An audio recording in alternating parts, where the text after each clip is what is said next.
VAMP, Chapter 20.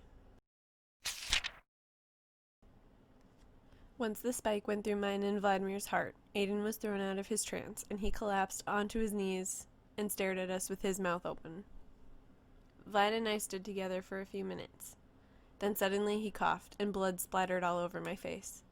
He started sinking to the ground and pulled me with him to the floor. No one said or did anything. No one moved even a fraction of an inch. I opened my eyes and watched Vlad bleeding from his eyes, nose, mouth, and ears. I felt nothing. No pain, no anger, just peace. I glanced up and met Rachel and Nicholas's gazes. Rachel had her hand cupped over her mouth, trying to hold back a scream with tears running down her face, and Nicholas was holding Rachel. His eyes were as wide as silver dollars. "Vladimir," yelled Candida as she rushed over to his side. "Vladimir, say something." But it was too late. You could already see the blood pooling in a lake around him. Or us, I guess. He was literally bleeding out. And then I noticed the blood dripping from my nose as well. The older you are, the faster you bleed out. Vladimir would be gone within a few minutes. I wouldn't last more than 20. The next thing I knew, Aden was standing over me. He pulled the spike out of me, which did hurt, and caused me to cough up some of my own blood. He picked me up and started running. I was surprised to hear Rachel and Nicholas running after us as well. I figured Rachel wouldn't be as traumatized as the others.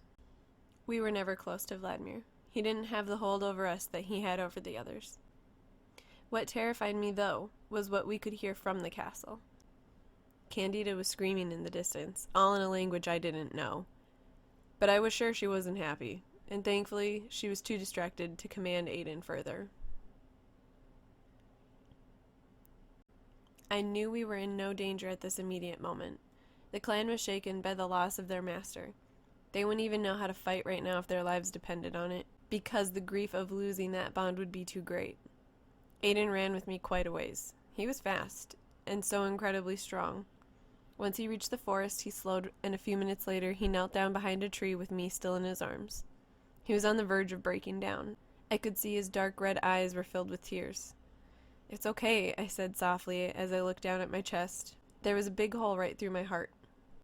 But the blood dripping off my locket caught my attention. That was when it really set in. For the first time since becoming a vampire, I realized I was terrified. "How can you say that?" he asked, shaking his head. "You have no choice but to obey your master," said Rachel. "And with you being basically brand new, you're the strongest you'll ever be. And the hold your maker has over you is incredibly intense." Aden just looked up at Rachel with a look of anger. "It was my hand that drove the stake through her, not Candida's," he said as he gritted his teeth. "She's just saying you had no way of fighting against her," Nicholas added in. "Please don't fight. I need you three to listen to me," I said weakly. I could feel the blood starting to come up from my lungs and flood my throat, and I spit a wad of it into the dirt. "I need you three to go to my cottage in Colorado. Rachel, take this," I said, holding up my locket. "The address is in there." "What do you want us to do when we get there?" asked Nicholas. "I need you to—" I was interrupted by a cough filled with blood. I flashed back to when I had been a little girl and had fallen into a cold pond one winter. The water went into my mouth and up my nose, and if my dad hadn't plucked me out, I would have drowned. Right now I was feeling the same suffocating feeling as the blood pooled in my mouth and nose. For the first time in my life, I doubted Mason's knowledge and skills, and I felt scared. "I need you to wait," I finally managed to finish. I felt Aden wipe blood off my face, and I could see he was crying. "I love you," I said as I lifted my hand and pushed hair out of his face. "Take care of him," I said, looking up at Rachel and Nicholas. "Of course," said Rachel, but then she started to cry. Everything was going fuzzy around me. I felt Aden pull me into his arms and hold me close to his chest. "I love you. I am so sorry," he said. "How long do we need to wait?" asked Nicholas. I opened my mouth to respond, but the only thing that came out was more blood. I mustered up every ounce of strength I had left in me, and finally said so low that only they would be able to hear me, "As long as it takes." And then I closed my eyes, and everything went dark and silent.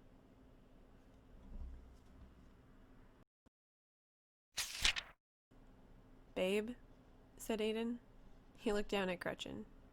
She'd gone limp. He shook her, but she didn't move. "Aden," She's gone, Rachel said, wiping tears off of her own face. Rachel knelt down next to Aden and ran her fingers through Gretchen's hair. I'm going to give you guys some privacy, said Nicholas. Nicholas hadn't known Gretchen like Rachel and Aden. All he really knew about her was what Rachel had told him.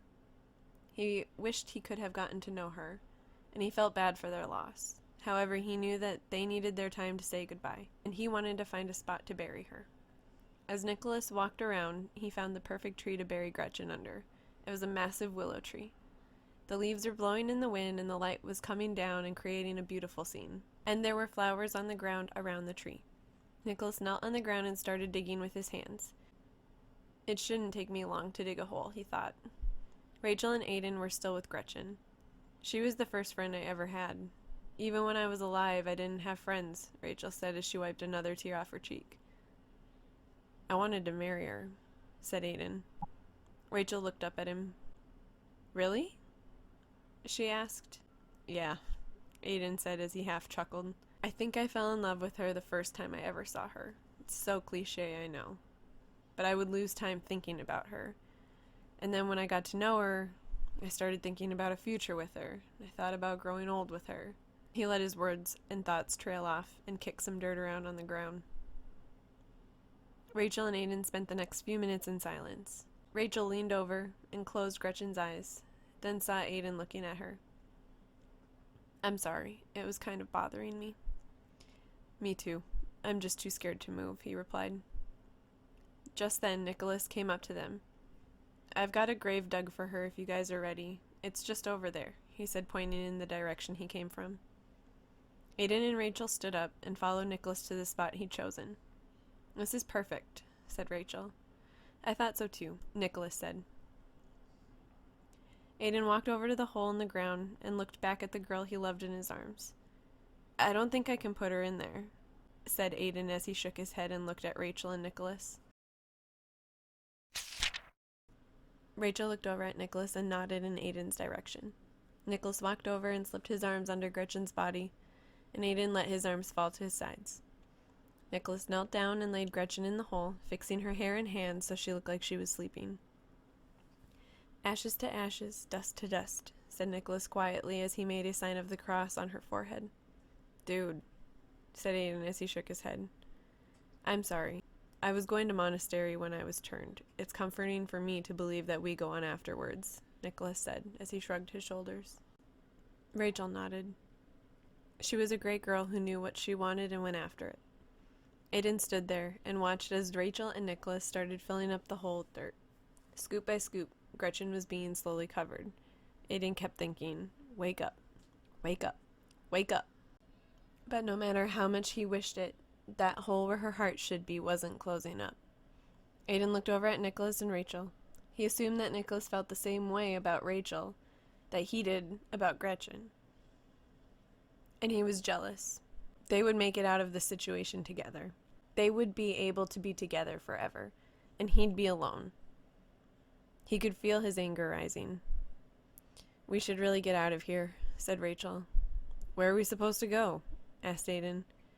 She told us to go to Colorado. She wanted you to take this, said Nicholas. He handed her the locket he'd unclasped while setting her in the grave. Thank you, said Rachel. She popped open the locket and removed the small piece of paper inside. The three of them glanced at it, quickly memorizing the address. We all know it? She asked the boys. They nodded in unison. She turned to look at Aden. We'll start heading west, and we'll give you some time alone, Rachel said as she ripped up the tiny paper and ate it. Aden nodded his head and watched as Rachel and Nicholas headed deeper into the woods. He turned and faced the tree they'd buried Gretchen under. He couldn't even control the tears that started to fall down his face. I don't know what to say, he choked as he knelt down next to the grave. I don't want to be alone. He put his head in his hands and cried the hardest he'd ever cried since he was a kid and his mom walked out on him and his father. Minutes passed before he was able to regain composure of himself. He quickly wiped the snot and tears off his face and stood. All he could do now was go forward, and take each day as it came. I'm going to miss you every day for forever, he said, looking down at the grave they'd made. and before he allowed himself to linger any longer, he forced his feet to move and catch up to the others.